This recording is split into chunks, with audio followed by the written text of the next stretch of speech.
Hey guys, we're in the garage today, and I thought I'd just do a little introduction video. You guys have heard me talk a lot, with the 2021 build videos when we were painting the car, setting up the paint booth, a bunch of sanding, all that stuff, doing the roll cage, painting the roll cage. You guys have heard me talk, I don't know, probably countless hours, and if you've been watching it, I really appreciate it. That's awesome. And then you saw a little bit from the 2022 build series where we just did the radiator fan upgrades and the new underglow. So nothing too crazy in 2022. But yeah, I wanted to introduce myself, the car, and just kind of give you a bit of history on me, just to get to know me a little bit more. So for those of you who don't know, my name is Matt Umalak. I have kind of rebranded my Instagram and YouTube as Umalak Drifts, so that's how you can find me. I'll put that information down in the description. I'm 29 years old and I am a data analyst for a living. I've kind of been building my career in the corporate America for, I don't know, since I graduated college in 2016. So about 6 years now. And I really love what I do. It's challenging, kind of gives me a chance to do something in the tech sector, Excel workbooks, reports, generating financial reporting is what I was doing for a while, but now a lot more into just data validation, which might sound boring to some, but I really love it. So that's a bit about me. I just got engaged this year too, so we're kind of taking those next steps. We bought this house about 2 years ago now. It has this 3-stall garage with heat, insulation, 10-foot tall ceilings, and I'll give you guys a little bit of a tour of that. And you'll see more about that with these upcoming videos, the 2023 build videos, because I've done a lot of garage upgrades. So enough about me, and my history. Now we'll kind of talk about the car and my drifting background. So I've been drifting now for about 9 years. So I started basically right in high school. When I was a senior in high school, I met a guy named Brandon. He had an S13 at the time, just a stock KA, nothing crazy. But he introduced me to 240s and drifting. So he took me for, a ride in his car back in high school. And, he did one little street drift and I was hooked. Ever since then I just was like, okay, I got to get a 240 of some sort and get into this. So brief history, I had a S14 back in high school with an SR in it. It was a really clean car. I didn't really drift it at the time. I was just kind of getting into cars really young, 17, 18. Just a couple things here and there on the street, but nothing crazy. And kind of just, I'll interject here, my background, I was not raised around cars, racing, motorsports, none of it. So I, kind of relied on friends. That's really what I've relied on this whole time. Meeting people in high school, meeting people in college, at the racetrack, whatever. It's just been a big learning experience and it's been a lot of fun. So so we're back in high school. I got my S14. I had to sell that to kind of get some money for college, tuition, room and board, all that. I went to St. Cloud State. So we go to St. Cloud and I start kind of trying to meet the local car scene when I'm going to St. Cloud. And I did go there for my bachelor's degree in finance. That's what I graduated with. This is back in 2013 now, going to St. Cloud State. And I met a ton of people in the St. Cloud area. Justin Voss, Jarrell, Josh Winnicky, Nick Blitvich, a ton of people that have been into drifting for a few years and kind of like pioneers. Everyone looked up to these guys in that area. And there was a team called Self-Made Status. So, Self-Made Status had Alec Robbins and Justin Voss, Benny Bonema. They were kind of, in my mind, the founders of Self-Made Status. So I joined the team, and shortly after that, I bought an S13. So Josh Winnicky, if you're watching this, he kind of convinced me to buy an S13 again. He knew I had been into 240s. He said, man, if you get it, you have to drift it. And he really encouraged me to take the the hobby to the next level. And so I did. I bought an S13. Back in the day, you know, I've had this car for about 9 years now, and I bought it for $2,300 with a running and driving, you know, SR swap in it. So crazy to think at the time. Pretty much all the car had at the time was that engine swap. Its suspension was crap and rusted. You know, luckily the chassis wasn't too bad. The wiring was all pretty messed up. But yeah, it was a good base to start, and so I did. So basically, and yeah, throughout my college years, I went to Brainerd International Raceway. I'd go drifting, you know, after school, Wednesday night drift. Thanks, Jarrell, and he's still keeping that going. After school, we'd drive up about an hour drive from St. Cloud and drift and come home for class the next morning. So it was pretty crazy. But yeah, that's a bit of my history. Oh, the heater's kicking on again. And throughout this whole time, I just want to say, like, this car would not be at all what it is today without meeting these people along the way. Seriously, like, they have my buddy Luke Hansen. He's actually from my hometown. He has helped me so much. I mean, he helped me learn how to wrench. Basically, he, you know, that literally from, you know, knowing that the ratchet, when it clicks to the right, is tightening and it clicks to the left is loosening. I mean, that is how much I had to learn about wrenching, and I still have so much to learn. I'm not a pro by any means. Like, I try though. I try to do my research. I try to figure it out. And if I can't, I ask people, and I've never been shy to ask for help. So, and luckily the drift community is awesome.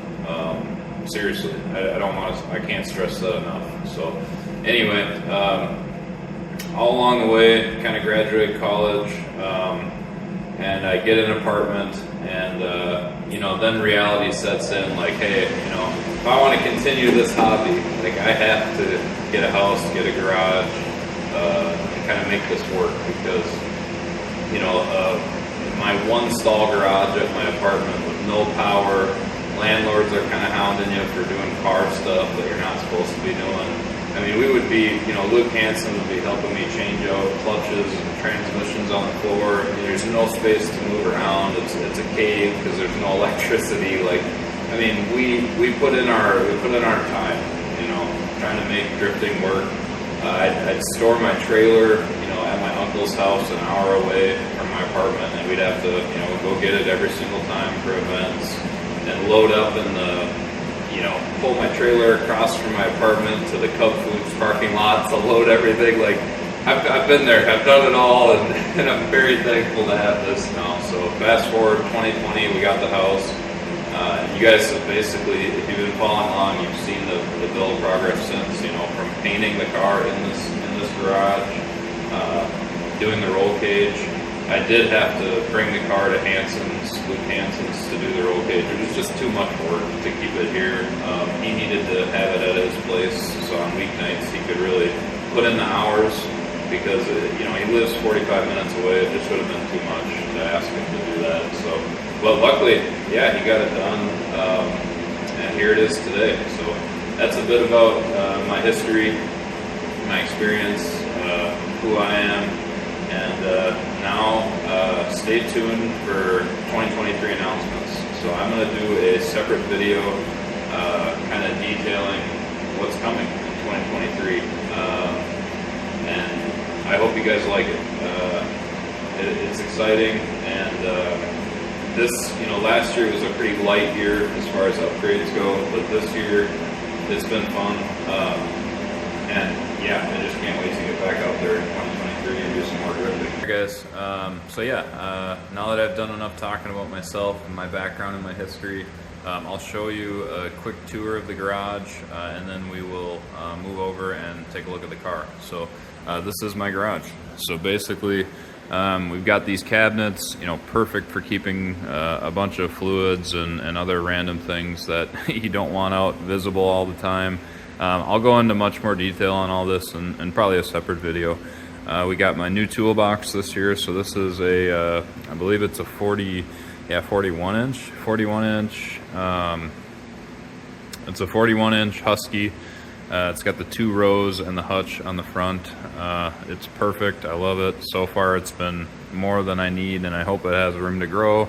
And then obviously all my nice posters, some of my awards that I gotten at drift events at ND Drift Interstate Raceway, and then more storage. So I got more cabinets. These are wall hanging cabinets that I got from Menards, and just keeping more electrical supplies, oil filters, just a ton of stuff up there.